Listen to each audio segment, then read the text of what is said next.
computer. I won't download it till tomorrow. But I will do the download. I'm going to go ahead and share my screen. Okay. So that we can get that. It's okay. Okay. Can you see it, Ashley? Yes. Okay. So in this assignment, you and your group get to take the place of the Supreme Court justices in 2015.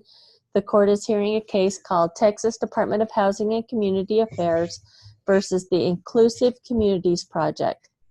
Facts of the case. I mean, they really don't give us too much. Yeah. In 2008, the Inclusive Communities Project, a group that advocates for racial integration in the Dallas suburbs, sued the Texas Department of Housing. They argued that the new low-income housing was only built in high-poverty minority neighborhoods and that assessing tax credits effectively excluded blacks from white neighborhoods.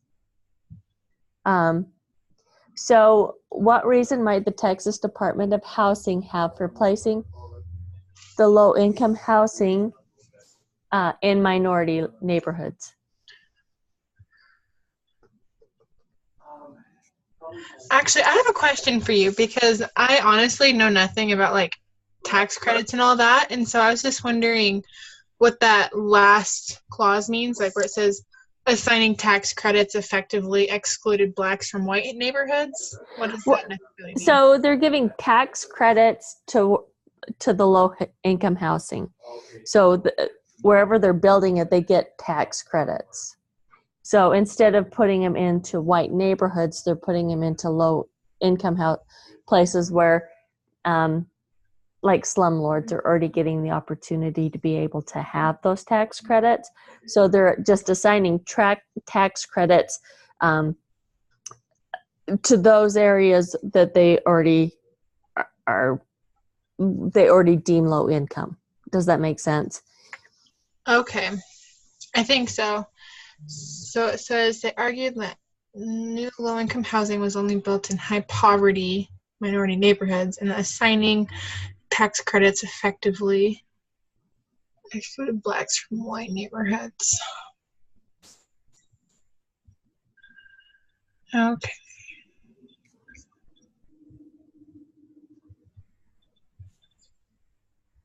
What do you think? Sorry, I'm like seriously trying to think, and I'm like, That's okay. So I understand. Okay, I understand one reason that they're doing it, and I'm going to try to type as I talk. They are building the low income housing where it is needed. Does that make sense? So if they're building, so if it is a low income poverty area and they're building the housing there, that's because that's where the population is. okay. So that's why, I mean, I think that's why they're building it, because what happens is if you build low income housing in suburban areas, there isn't like busing or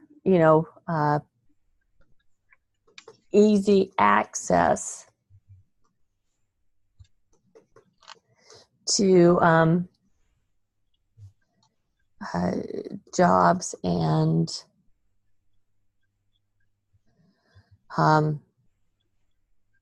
shopping, if that makes sense. So because in my area, they're building low-income housing, like apartments. We have 2 new apartment complexes in our area, but we're 50 minutes from Austin, and there's no busing. So for low-income people, if they don't have a car, there's no way for them to get anywhere. So what they've done is they've shipped all these people out from the inner city, and now they're stranded out in the suburbs. Okay.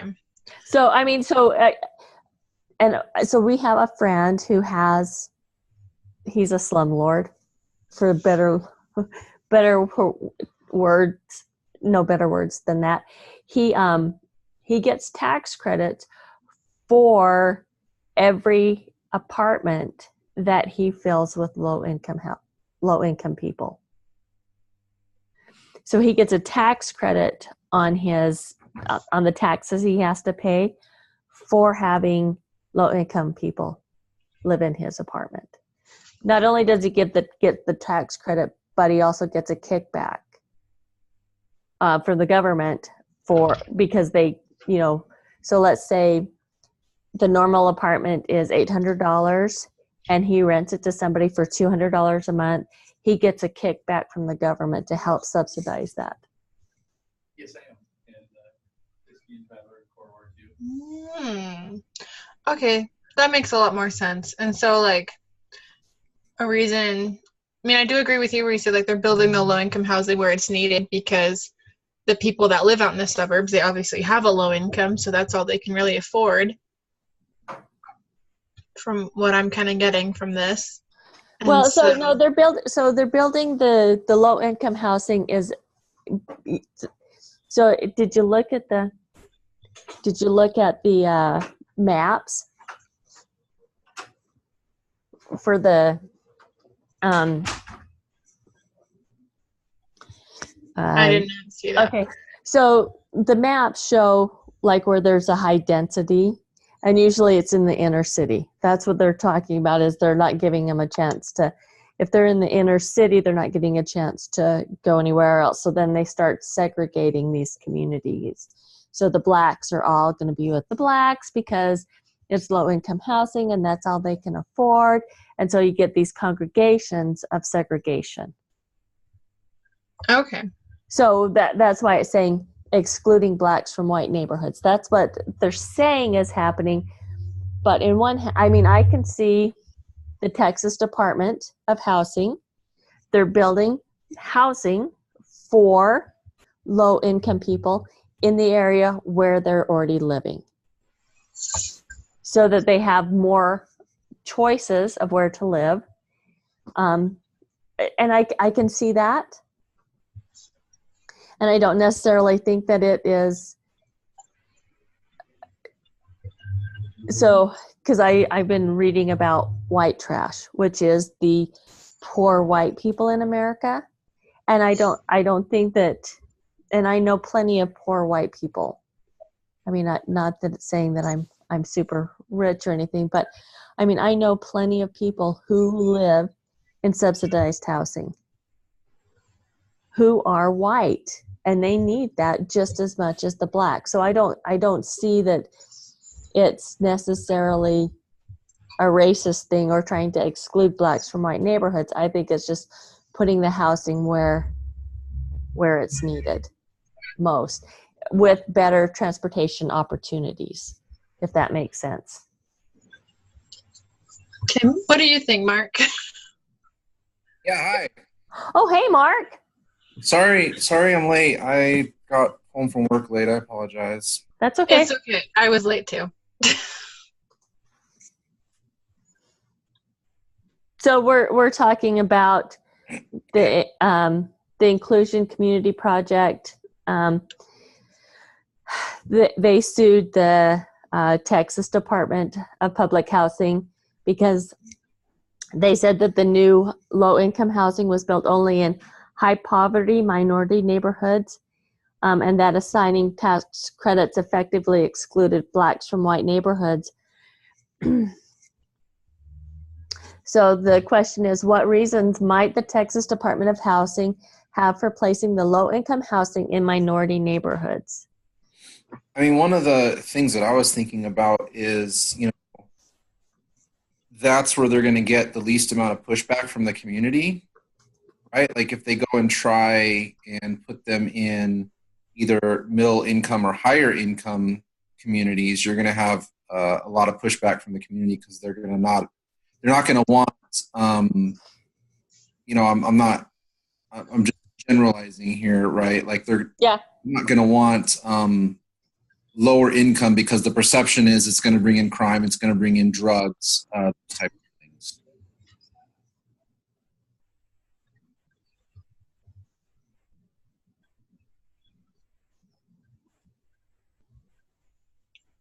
And, it's just, if they're low income, and it's just easier to put it in minority neighborhoods just because they're not. Right. My thing is that if part of the problem, and especially like in Dallas, or because I live by Austin, part of the reason is the suburbs don't have busing. There's no busing in my community. So there's no way for these people who are now living in low income housing to get anywhere if they don't have a car. Yeah. I mean, for me, it's a 15-minute drive to the grocery store. It's a 20-minute to 30-minute drive to go anywhere else. So it's not like our community is close to anything. The only thing we're close to is gas stations and fast food. Like, we don't even have a grocery store. So. Yeah, no, that makes perfect sense. Yeah, definitely access to that public transportation would definitely help. Okay, Ashley. Have you had some time to think about it now? Yeah. I don't know why, but it's just not really processing this. I don't really understand it. I did the reading and I did all this, but it just doesn't make that much sense to me. So I've read this over and over again. I'm like listening to what you guys have to say, so I know what to be looking for, but I just don't understand it. Okay. So Ashley, what they've done is they've built some student housing close to campus. Okay. Oh, good. I understand.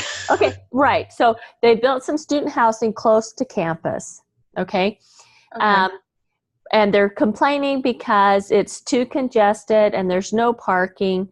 And so it's really hard for students, and they want to build the student housing, like closer towards, is it Idaho Falls? Yeah. Okay. Closer toward Idaho Falls. They wanted to go closer to Idaho Falls so that the students will be able to have more parking, and they'll be able to enjoy not being so clustered together. Okay, so now we have this community, but now we're gonna so like Mark says, so now we have this Idaho Falls community going, no, we don't want all these extra students that'll crowd our roads, and it will make it really hard for us to get around. And then they won't really have to live by BYU Idaho standards because they'll be so far away from campus. Nobody will be really regulating it. And so then they're saying no. And okay. So what we have is like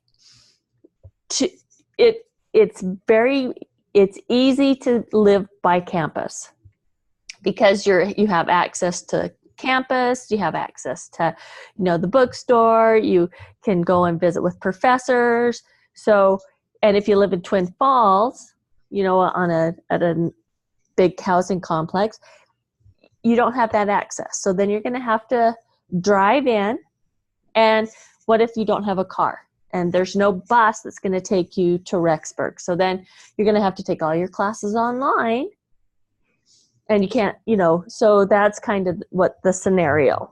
So does that make more sense? So it's like asking, what reasons might Texas Department of Housing have for placing, like you were saying, like campus housing in Idaho Falls? Well, so they want, no. So the Texas Department of Housing is building apartment complexes right next to campus. And they're just smashing them all in because it's where it's needed. So it's convenient. It's convenient, and it's helpful for students because they're right there at campus. And it serves a purpose for the specific people that are going to be living there. Right. I guess that could be, like it does serve a purpose, although it'll be very congested and there won't be a lot of parking. That's when you can, Right. people like find different ways of getting places. Like you can walk, Right. Right. It serves a purpose, and people would be able to walk to work, go where they need to go, and go shopping. Okay. So, but stuff like yeah, that. so it would serve a purpose. So it does serve a purpose. Okay. And I'm not trying to push you one way or another, but I can see Texas Department of Housing's reasoning. And Mark is right. We fought having low-income housing, in our area, because it was, we're a small community, and we've had more crime now, and we already had a drug problem, so it's not helping the drug problem in our community. But okay, so okay. Also, thank you so much for helping me understand that. I don't know why I couldn't understand. No, but I mean, so you could see, so Texas wanted, it's just, sometimes you have to put it in a frame of reference that you understand. See, I already understood this because I have a more understanding, and I live in Texas. So anyway, okay. So the Inclusive Community Project argues that this segregated housing keeps minorities away from valuable resources. What might be some of the resources attached to living in a desegregated area? Okay, Mark, what do you think the better resources are? I mean, the thing that really sticks out to me, I guess, is there might be better access to jobs, or better jobs, I could say, rather than most inner city jobs, which might majority be fast food or convenience stores or okay. those types of things. So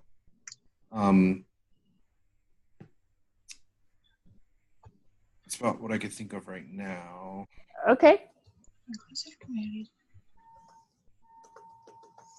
Ashley, anything, or do you want me to go? You can go. Okay. All right. So the big thing for us is better education for children. Yep. We have one of the highest, highly rated schools in our area. Whoops. And in inner city. Okay.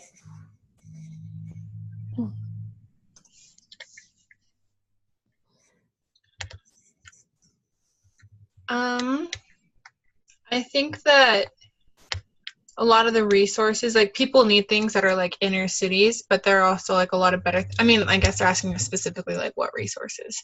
Right. But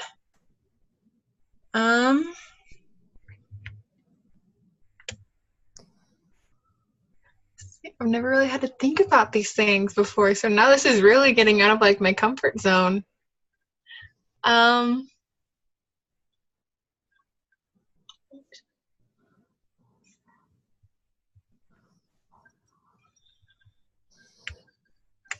So if you think about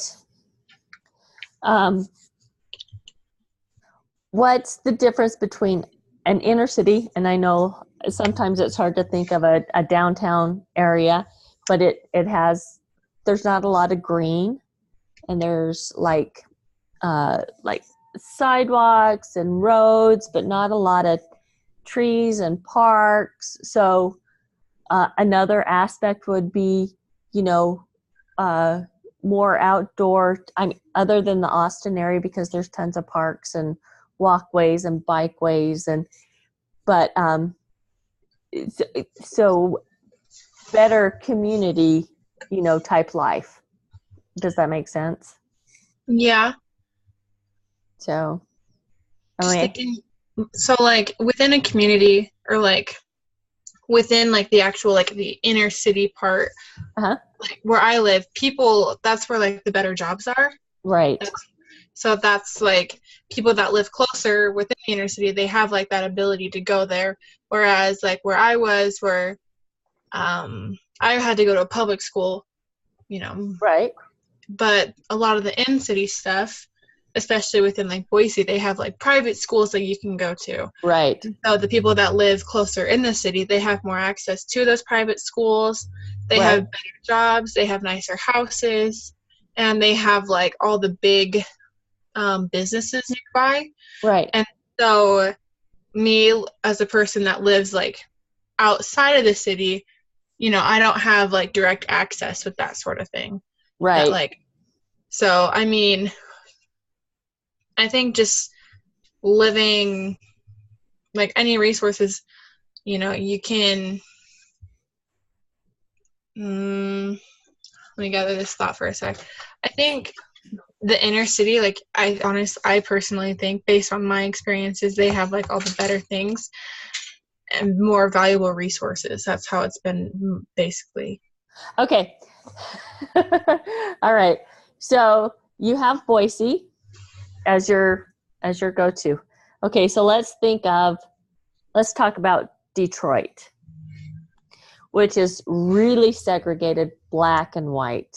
It's very segregated. It's like if you looked on the little percentage thing, it was like 79% segregated, which is super high for segregation. So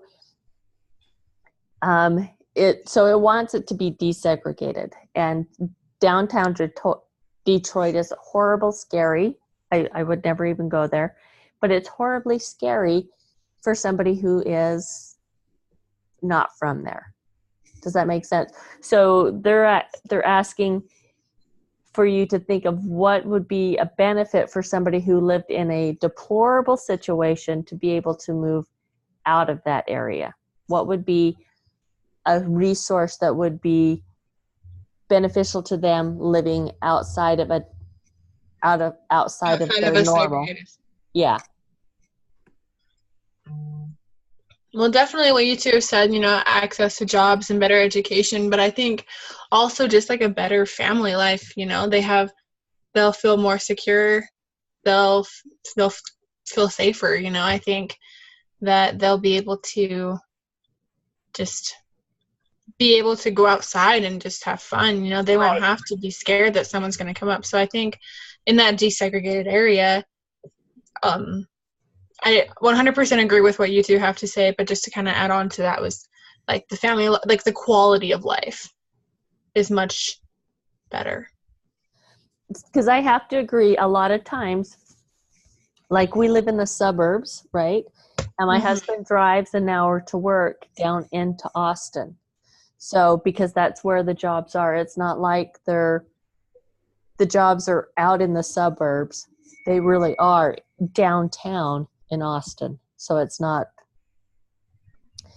So anyway, okay. As Supreme Court justices, you need to consider the impact of your decision not only in Texas, but around the country. Examine this collection of maps of major cities across the United States. Did either of you do that? Mine wouldn't open, actually. Okay. I even tried it just now, and it wouldn't open. Mine didn't open earlier, but I've actually just been looking at it right now. Okay. So it seems like to me, and that the pattern that I noticed is that the bigger the city, does that make sense? The bigger the city, the more segregated it becomes. Does that make sense? Yeah. 1 second. I'm trying to load mine. Sorry, Mark, you go ahead. I just thought it was interesting how there's this divide, like in pretty much all the cities, where it's like, you know, either the north or the south or the east or the west is like, you know, pretty, or there's kind of like these little pockets, like in Pittsburgh, they just have like kind of these little pockets. Right. But yeah, it's very eye opening to see that. And then obviously in some of the more, I guess you could say, liberal cities, they're more concentrated to the inner city rather than having like a division.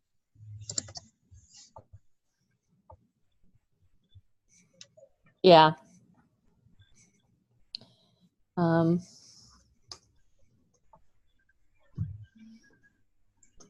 Okay, sorry, it's coming up right now. I found out why I couldn't load it earlier.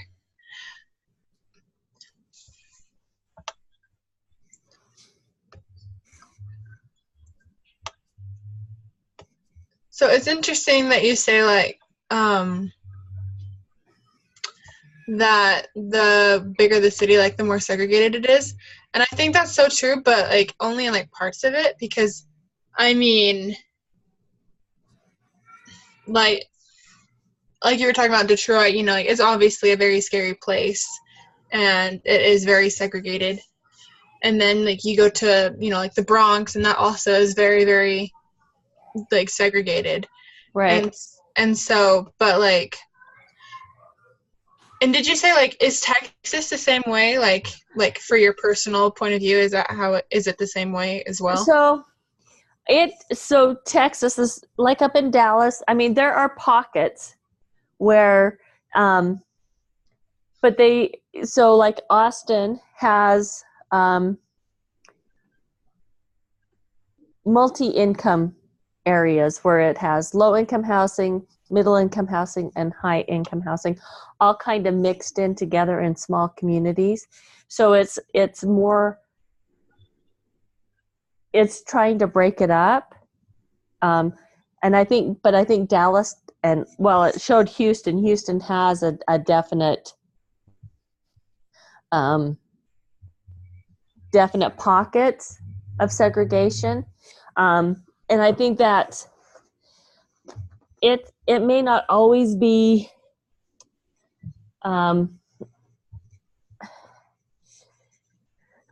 because of low income areas as much as I think what happens is in some areas where you have like people who have money and they build big houses, they, you know, everybody kind of, anybody that has money builds a big house. So like in my neighborhood, it's not all white and it's not all black. It's a combination. So it's not segregated by any means, but it's not, I think probably the white population in my neighborhood is larger than the black population. But I think, again, it's because of where we're located.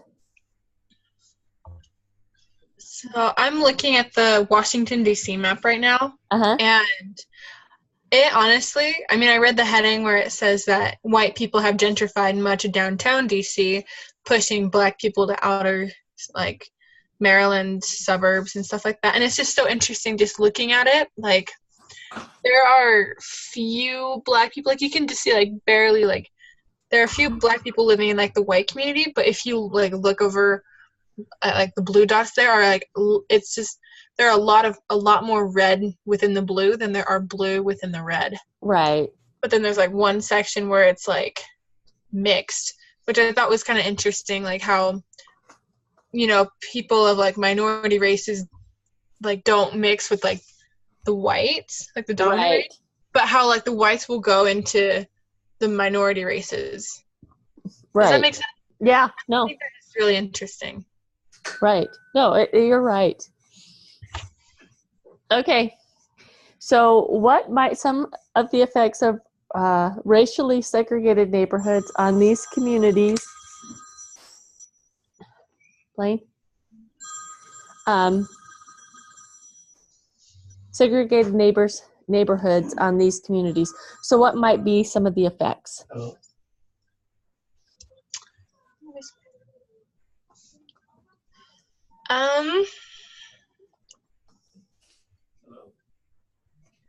I mean, I definitely think that there could be a lot of like hate. Like if they're racially segregated, I could see a lot of hate towards like the minorities. Huh? No. Okay, sorry about that. No, you're fine. I was just saying how like the effects of racially segregated, I could see like a lot of hate towards the minority, and how like the dominants could definitely like, just make others feel less. Does that make like just racism in general? Just the obvious answer would just be racism and hatred, and I think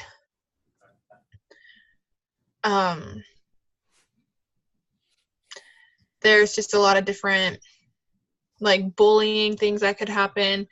And as much as I hate to say that, but it's one of the it's something that happens in life, and there's not much that we can really do. Well, we can try for sure. Okay. All right, Mark. I think one of the big effects is, not really a lot of understanding between the races. When we're segregated, we're not intermingling with each other. So, there can be this this perception that you're thinking of that particular race in that particular area that more than likely isn't true. So, I think that's that could be one of the biggest effects, is just the perception of that community. Even though there's family members who live there and work and live with us, they have aspirations, hopes, and dreams, just like anybody in America. But there might be that perception of, because you're a minority, or you're this minority, you're this way, or you're that way. If that makes sense.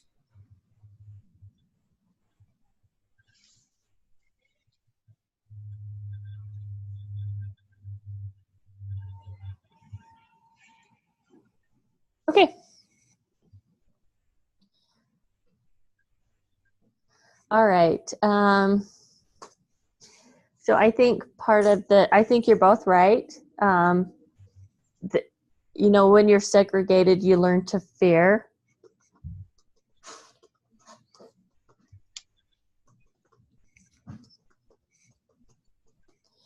And I think that's, so we're here at Disneyland, and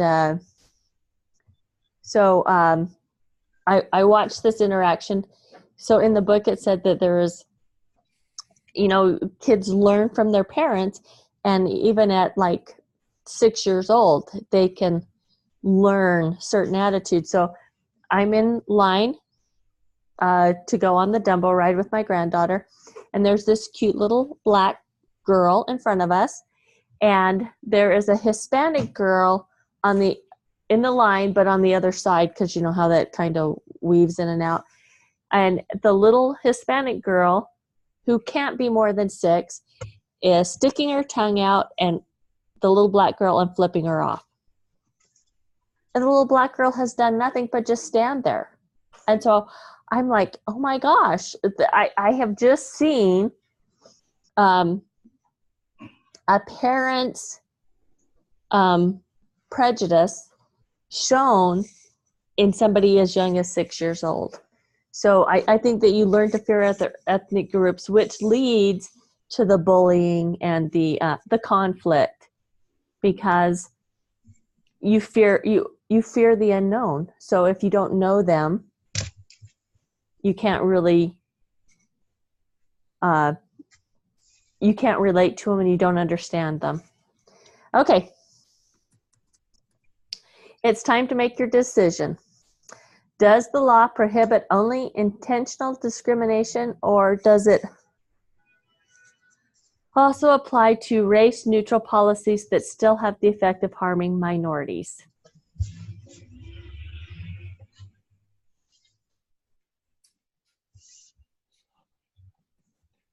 All right, so does the Texas law,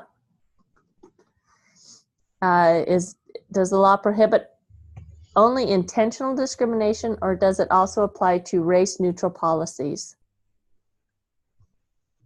And that was one of the things in the book.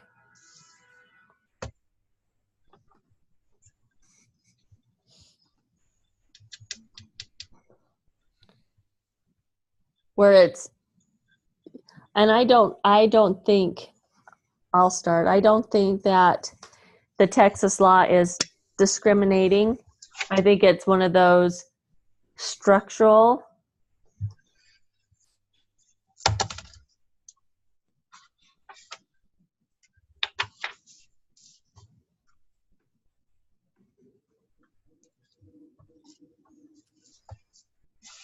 And so I think it's the law is structural and not intentionally discriminating.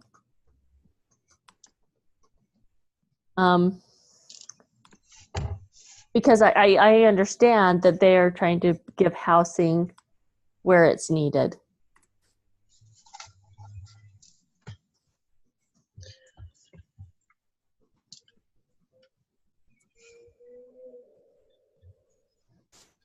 Okay. I feel like a law doesn't discriminate. It's the people that do. Okay. And so I mean, it's what the people decide to do, how they decide to act towards other people. So I feel like it's not the law that does anything, but rather how do people the people that abide by it. Like, uh-huh.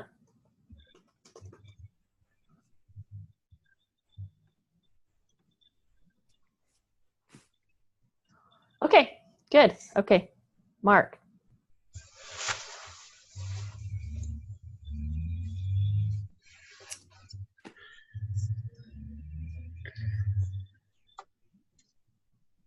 And I'm having a hard time wrapping my head around this question.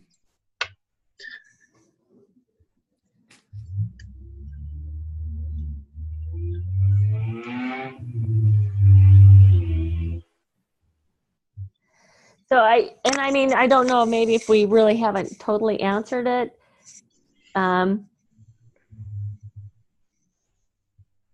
So I think I don't think laws can, kind of what Ashley said, I don't think laws, so laws can't discriminate? Well, I think that's not true, because you can create a law that discriminates, but I don't think this law is discriminating. This one's not intentionally discriminating, but there are laws that do. Yeah. Right.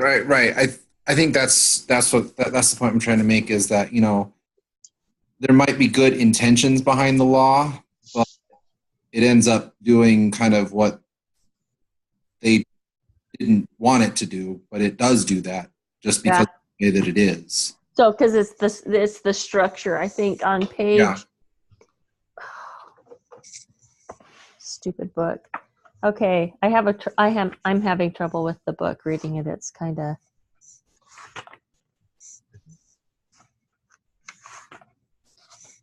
I don't always agree with everything it says. Yeah, I don't either. You know, it's like what's that law? Equal opportunity law, right? Right. Like, yeah, I don't agree with that. The law is designed. It's intended to not have discrimination, but it ends up. It does end up discriminating, because you're not picking the right person for the job. You're having to say, okay, well, even though this person might be a better fit for the job, I have to choose this person over here who's number 3 on my list just because of their ethnicity. Right. It's true, because you may not always pick the one that is the best, because you have a quota that you have to have in your workplace. Okay. So the structural discrimination, which unlike micro or macro forms is unintended. So it cannot be attributed to the prejudicial beliefs or conforming pressures of individuals. So they're not really, so the law had good intentions, and but it's the people that are doing the law that are the discriminators, right? So, okay.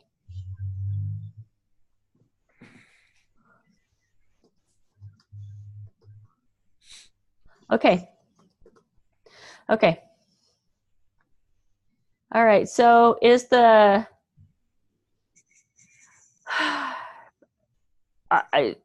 I don't think we would get, so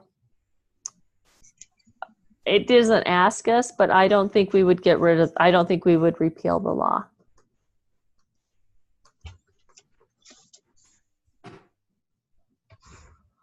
But maybe give, maybe, and I realize I think government is way too big, but I don't think we would repeal the law that they're talking about, but I think that maybe there should be some broader, I mean, some narrower guidelines.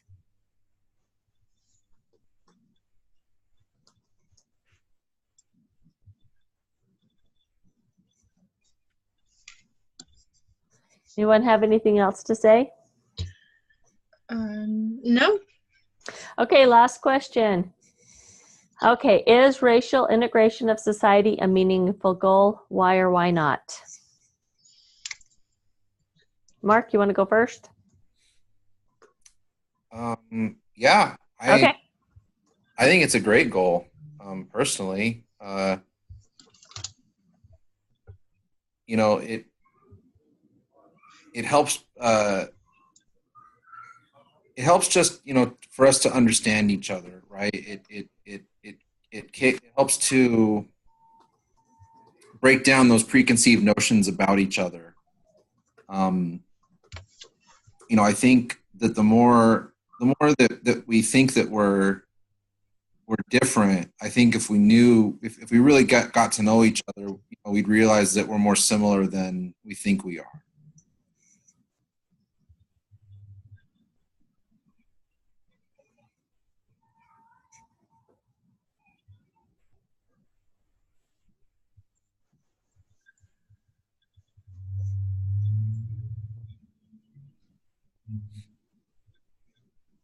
Okay, Ashley. I think it is a wonderful goal, honestly. I think this is something that our society has been working towards for a very long time. And we have been hitting a lot of like checkpoints, like with the Civil Rights Act and, you know, ending slavery back then. And now a lot of people there's so many platforms like the Kind campaign, and there's just so many good things that are going on right now. And I think that as we continue to better ourselves and, like you said, teach our children, because the children are the future, teach them to be kind, I think the stereotypes, at least the negative stereotypes, can be broken and can, you know, finally disappear, and we can just see people for who they truly are rather than just judging them because of the color of their skin. Okay. I think it's a good one.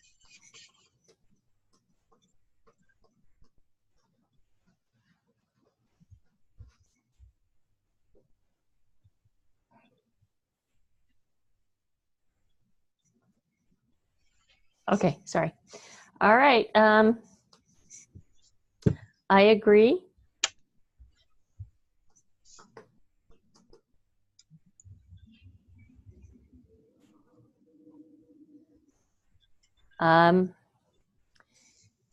But sometimes it seems that when we take one step forward, we end up taking 2 steps back because of the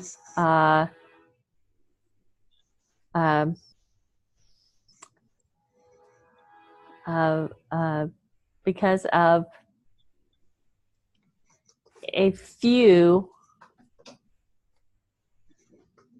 who try to stir the ethnic pot of discord.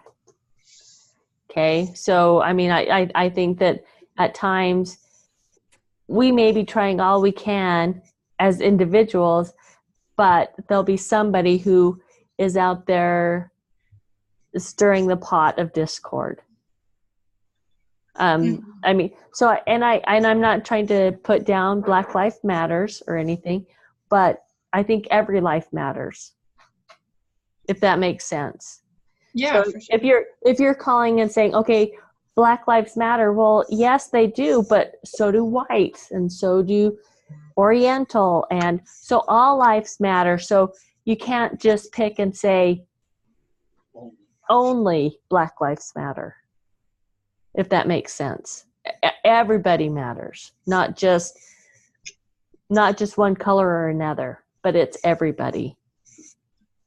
So, all right. Okay, let me hurry and save this file. Thank you, Lisa. Sorry that you're on vacation. You had to do this. Oh, that's okay. Okay, so I'm gonna stop sharing.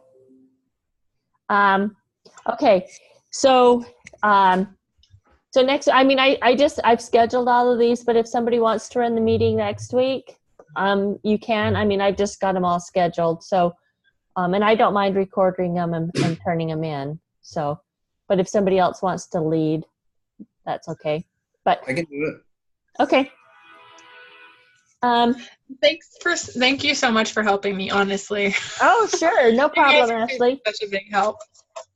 Sure. If you ever have any questions, not that I did really super great on the